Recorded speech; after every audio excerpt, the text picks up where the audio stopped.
What went wrong for Liverpool tonight at Anfield? Liverpool 1, PSV 4. If Forest was bad at the weekend, Michael, was that even worse? Oh, 100%. Without a shadow of a doubt. And I probably didn't give PSV enough respect when you see them 13 games in the domestic league, 34 points. But I still expected Liverpool to turn up tonight and win and show a reaction. 9 defeats in 12 games. I mean, that is disastrous. That is a team that is lacking any self-belief, anything going forward. I look and think, here we go. We got a response after 6 minutes from going behind. Defensive of set pieces, they always look vulnerable. But they responded from the penalty set back. And I thought, here we go, half-time, they get the goal. Very, very confident in wide areas. Pretty much what I saw at the weekend against Nottingham Forest. But then second half, I expected them to come out and hit the ground running. How wrong was I? There was only one team out there in the second half. And when they got the noses in front, PSV, they were absolutely dominant. And the goal probably summed it up. Junior goes past Salah as if he's not there. I mean, it's on the halfway line, so you think, all right, he's an attacking player, you don't have to defend. Trust me, when you're in the rut that they're in at this moment in time, you defend, you scrap, you fight, you kick the ball out of play, you do whatever you want to do to try and get a result, and they didn't show that. And the ball from from Junior that gets inside for Gus Till, Kirke switches off, he gets inside and he puts the ball in the back of the net. And from that moment, then you think, can they respond? And Liverpool just haven't got that fight at the moment. They haven't got the belief individually and collectively. And then the mistake from Kanate and he gets taken off. And I just look round and I think Arne Slot has to make changes now. He has to bring Robertson in, he has to bring Joe Gomez in, because these players, we touched on it before, all of us, about confidence, and they are low. This is a real challenging time for Arne Slot. Don't get me wrong, we touched on Diego Jota. They're real challenging time. But when you're a manager, you have to try and galvanise his team, you have to try and bring some belief back. And 9 defeats in 12 is really, really hard for him at this moment in time. 9 defeats in their last 12 games, 4 in the last 6 at Anfield, and that's their joint biggest Champions League defeat tonight, Michael. I heard Arne Slot say in the week, we are not the sort of club where losing can become the norm. You look at that, it's becoming the norm. Listen, we sat here and praised him for everything he did last season. Quite incredible, the impact he made in his first season in English football. But how long can this carry on for at Liverpool football? Well, the next 3 league games, West Ham, Sunderland, Leeds. If he goes drastically wrong in those 3 games, Arne Slot will be in big trouble. Look, I'm not talking about getting rid of him. There will be big talks going on. I listened to Virgil van Dijk come out after the game at the weekend saying, look, individually you have to take responsibility. Of course you do as players. When you cross that white line and you were in a position at half-time, I would expect Arne Slot saying, lads, great response. You go down, what do you show? You show a desire and a fight, and they showed that. They showed anything but in the second half, and that is unacceptable. At Anfield, to lose 4-1 against PSV after being 1-1 at half-time, and they looked like they were in cruise control. I thought they were going to win it comfortably. Yeah. And at this moment in time, they have to find something. They have to find an inner belief from yourself. You've got to go home, look at yourself and go, did I do enough there? Individually they didn't, and collectively. I don't care whether it be from back to front, Virgil van Dijk as a leader, people running past him. And I just think sometimes you try too hard. He was making decisions there that when I was going through hard times, this is one of the best centre-backs that I've spoken about ever to play in the Premier League. And we're just not seeing it at this moment in time. Steven Gerrard's just been talking about it. He says that Liverpool back 4 that finished that game is not a Liverpool back 4. They've conceded 4 goals tonight. You talk about changes. I mean, clearly that's where it's got to start. But do the answers lie within, or is January the only way out of this? Well, he's brought Frimpong in. He's injured. You've got Conor Bradley who's injured. Those 2 players would start ahead of Curtis Jones at right back. It was Szoboszlai on Saturday against Nottingham Forest. I looked at the team before and I thought he's probably played Kirkes to try and give him some confidence, because I'm sure Arne Slot thought we'll turn up tonight, we'll put a good performance and we're back to winning ways. We'll leave Andy Robertson out, and I think Andy Robertson has to come into the team just to help Virgil van Dijk at this moment in time. Do you know what I mean? Andy Robertson looked like he was out the door in the summer, and I'm so glad he stayed, because all of a sudden he has 1 bad season after being there for what? I don't know, probably 10 years. Arguably one of the best left backs in the world for many of them as well. Then all of a sudden he comes as a dip in form last year when they win the Premier League. How does that happen? Kirkes comes in because he does well, and I think he needs taking out the firing line. Pressure needs to be taken off at your time. Let some experience, let other people come in and take the roles and try and get this club back to where we all expect Liverpool to be. With Kirkes, there's probably another 19 clubs who would have took Kirkes. Yeah, but we talk about managers being at a Brentford, a Bournemouth, a Brighton. You're going to Liverpool, one of the best clubs in the world. Scrutiny is on you, week in, week out, minute after minute. And if you're not winning, and that's not Kirkes' fault, don't get me wrong, I'm not putting it all on the new players. Kirkes, Vert, Ekitike, Isak. You need to have it collectively to try and get this winning mentality, and it helps. And at this moment in time, they're all struggling. What a result at Anfield, quite incredible. Let's finish with a final word for Merce, who's watched a very different story at the Emirates. Arsenal beating Bayern Munich by 3 goals to 1. Listen, I don't know if they needed to make a statement win in the season that's going so well for them, Merce, but how big a statement is a victory like that tonight? Oh, huge. That goes all around Europe, and there's no doubt about that. This Bayern Munich team is just blowing everybody away. I know their league's not like our league, but they're proven in Europe. They go deep in European competition. Yeah, for me, outstanding. First half was touch and go. Both teams had their periods in it. Second half, they just steamrolled them. You know, Ben White come on, Odegaard, Calafiori, Martinelli, Madueke. I mean, they're the 5 subs. I mean, they walk into a lot of teams. For all their squad and how brilliant it is, they can't afford to lose Declan Rice. The man, it just gets better and better and better. He was absolutely outstanding. Run him into the ground. Their most important player now? For me, without 1,000,000%. 1,000,000%. He is it. But the lad Zubamendi as well, phenomenal. I mean, sit down, buckle in on Sunday, Super Sunday. Now we're talking Super Sunday. Yeah. It's a Super Sunday. That's a massive football match. I think Arsenal win that game. I think it's good night, Nurse. I do. I think it's all over. I think completely and utterly they won't be caught. They'll just blow everybody away. Blown away a team that are blowing everybody away. Do you know what I mean? And they've just blown them away. What a statement to the Champions League. You get results in the Champions League that gets all around Europe. People will go, and people will be watching this result tonight and going, wow. Right, high praise from Paul Merson there. It was Declan Rice who was man of the match. His performance in the second half was incredible. Paul Merson actually said that he ran Bayern Munich into the ground. Just how good is he? Do you know what? As a few years ago that he was playing for West Ham, and I can't remember the game, but I just remember looking at Declan Rice and thinking, he's a good player, but I don't know if he can go up to the next level. Fast forward a couple of years, and he's proving everybody wrong. And yes, he went for 100 million. Yes, he was touted as of course he's going to be this great midfielder. But he's even proved me wrong, to be honest with you. I just think he's unbelievable. And well done to him. I'm happy for him. It wasn't a question a couple of years ago of, I don't think he can do it. It's what I was seeing. But right now, he's as good as it gets right now in Europe. Well, we've been asking, is he the best £100 million plus signing in football? I've been asking everybody at home that, and you've got to kind of really think about who cost that amount of money. Well, there's been 15 players who've cost that amount of money. So remember, we've done this in pounds, not euros, because, well, we're in the UK, we're in Britain, aren't we? So if you start there with Jack Grealish, was £100 million. It goes all the way up to Neymar at £198 million. Rob, does anyone stand out as better value than Declan Rice on that list?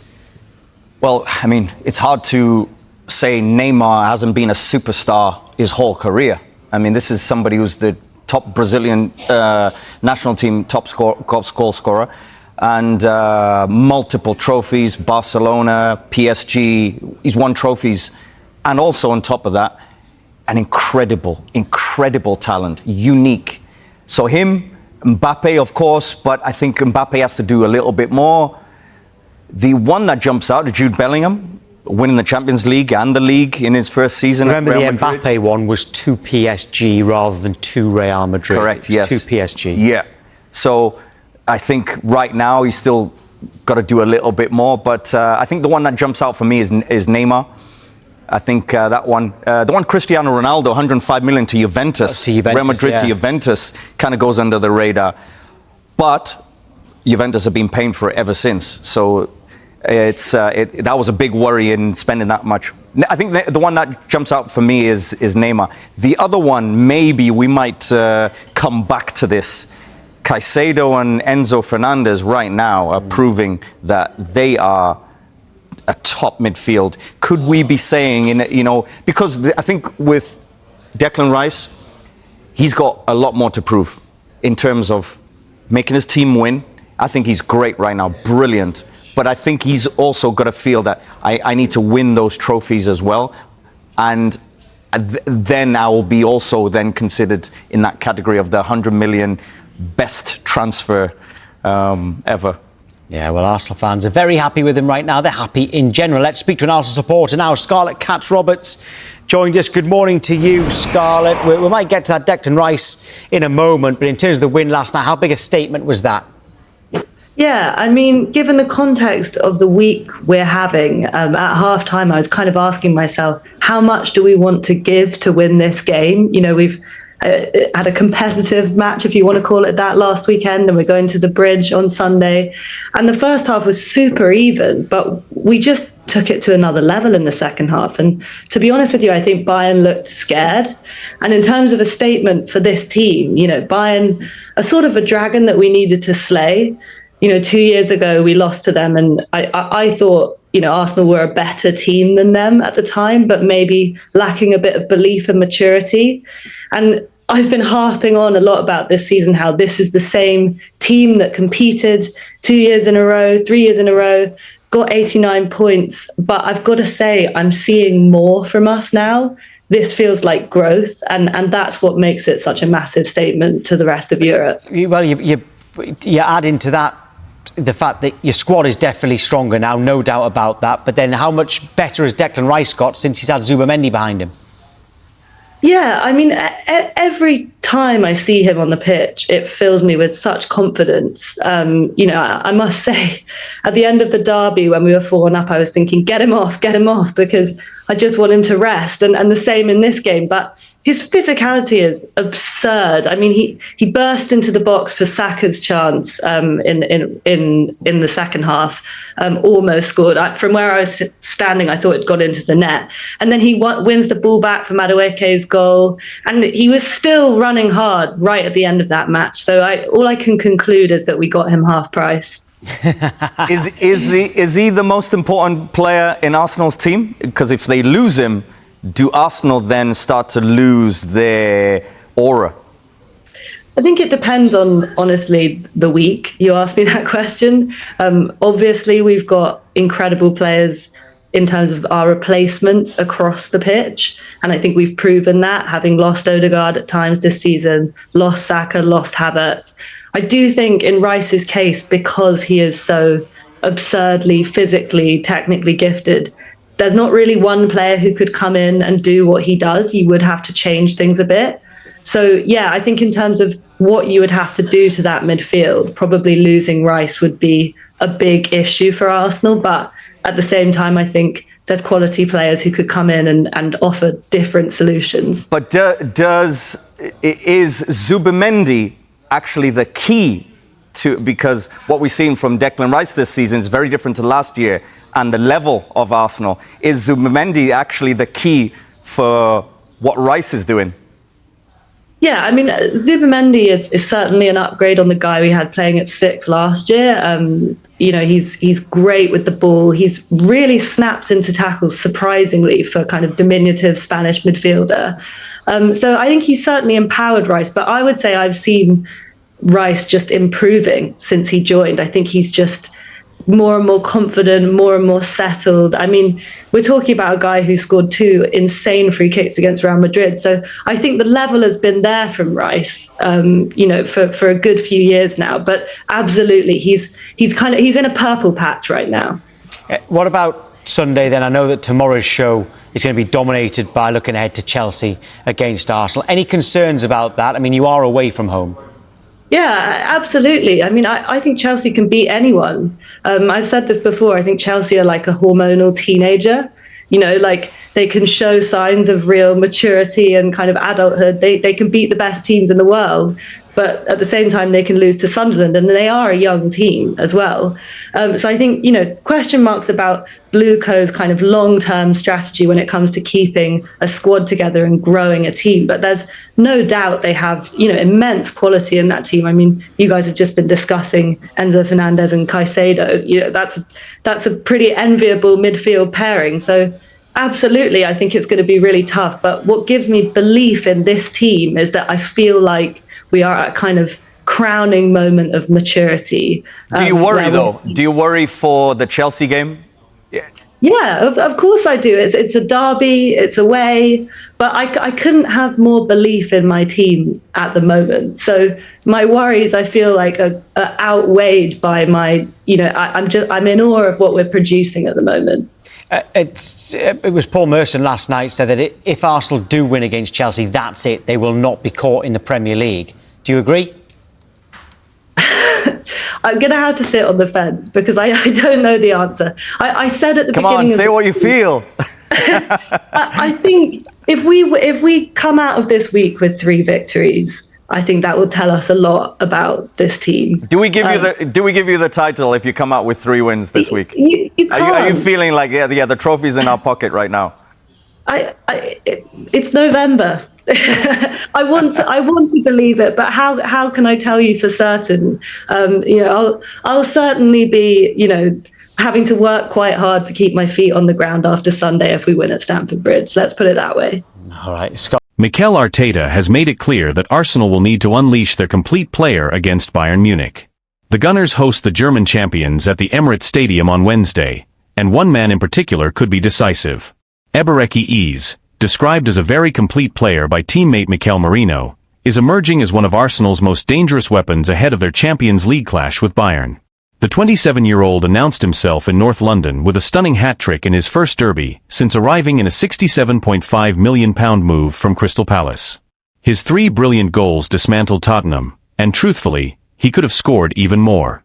Merino believes every one of Arsenal's 8 summer signings has lifted the squad's level, helping the team build a 6-point lead at the top of the Premier League. But Wednesday's matchup is different. Bayern Munich, the reigning Bundesliga champions, represent the toughest test yet for Arteta's side.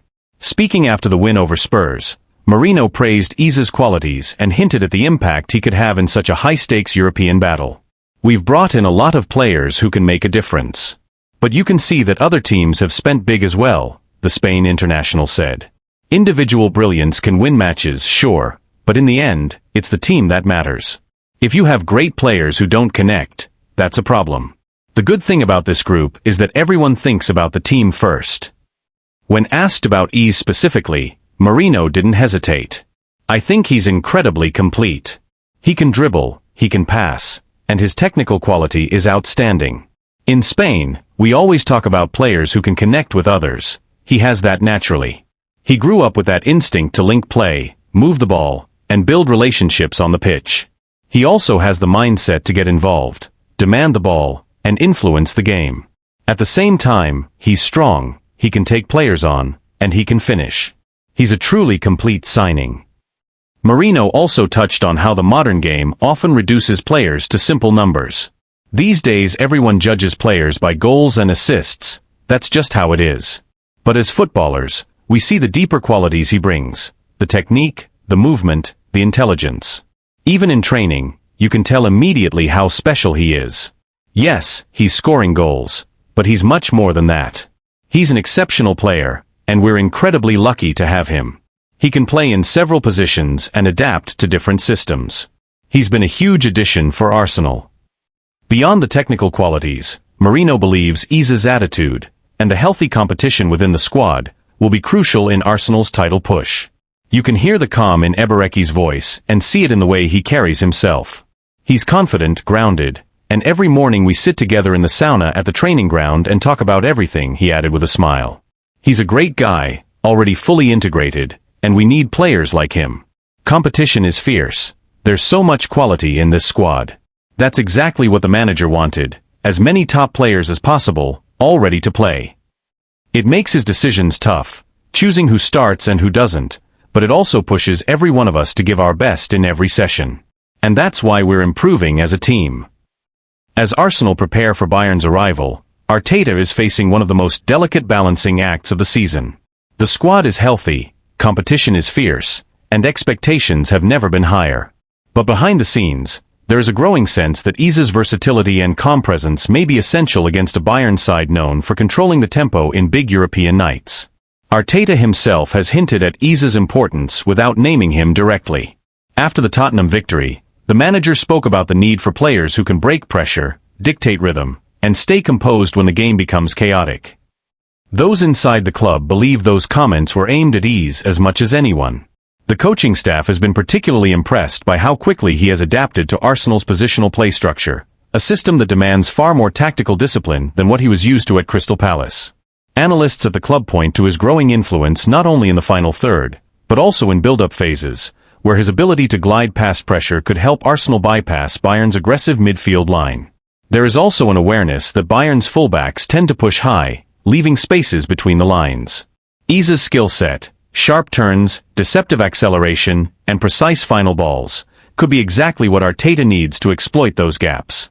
Outside the club, pundits have already started circling Wednesday's match as a defining moment for the £67.5 million signing. Some believe that if Ease can impose himself on a Champions League quarter-final against Bayern Munich, it will confirm his arrival among Europe's elite creative players. Former players have echoed that sentiment. Several ex-Arsenal figures, speaking on television over the weekend, highlighted the need for someone who can change the temperature of the match with a moment of calm or an unexpected burst of creativity. Ease, they argued, is one of the few in the squad capable of both. Meanwhile, Bayern Munich come into the match with their own confidence. Their midfield trio has been one of the most dominant in Europe this season, and they have shown a repeated ability to suffocate opponents early. That dynamic is precisely why Arteta may lean on Ease's composure. When the game tightens, Arsenal will need a player capable of slowing it down, protecting the ball, and finding solutions in tight spaces. Within Arsenal's dressing room, Mourinho's praise reflects a broader consensus. Senior players have reportedly been struck by Ease's humility and work ethic, qualities that have helped him integrate seamlessly into a squad that already had strong internal chemistry. Staff members describe him as someone who never forces the game and lets the match come to him, characteristics that could prove invaluable in a high-tension Champions League tie. As kickoff approaches, the narrative surrounding the match has shifted. What began as a test of Arsenal's resilience has quietly become a spotlight on whether Ease can elevate them in Europe the same way he has in the Premier League. For Arteta, the equation is simple. If Arsenal are to overcome Bayern, they will need more than intensity. They will need control. They will need creativity. And increasingly, they will need the completeness Ease brings to every phase of the pitch. Whether he starts in a wide role as a floating midfielder, or even as an interior playmaker, the expectation is the same. Ease will have to find the spaces others cannot, and influence the game in ways that statistics alone will not capture. The stakes are high, the opponent is formidable, and the spotlight is intense. But within the walls of London Coney, the belief is growing that this is exactly the kind of stage Ebereki Ease was signed for. Martin Odegaard is nearing a return to action after suffering a medial collateral ligament injury in Arsenal's 2-0 win over West Ham earlier in October. Yet, 3.5 years after Mikel Arteta named him captain, the Norwegian finds himself in an unfamiliar position. His place in the starting lineup is no longer guaranteed. For the first time since joining the club permanently from Real Madrid in August 2021, there is real debate over whether he remains an automatic choice for Arteta's 11. Odegaard, now 26, has been central to Arsenal's resurgence under Arteta, the conductor who shaped the team's rhythm through some of their most fluid football. But this season, the Gunners have been forced to navigate long stretches without their captain, first due to a shoulder issue that kept him out of 4 matches in September, and then because of a knee collision with West Ham's Crescencio Somerville that sidelined him again. And during his absence, something significant happened. Ebereki Ease stepped into the spotlight. Ease's sensational hat-trick in the North London Derby has complicated the picture. Now thriving in a central role, the England international has given Arsenal a different kind of presence around the edge of the box. A blend of unpredictability, directness, and two-footed confidence that opponents struggle to contain. He may not control games with the same metronomic precision as Odegaard, but he offers a spark, a willingness to take risks at moments when Arsenal need a jolt of creativity. After such a standout performance against Tottenham, it feels almost impossible to imagine Arteta leaving Ease out. The manager has always had a soft spot for players riding a wave of confidence, and Ease is currently surfing at full height.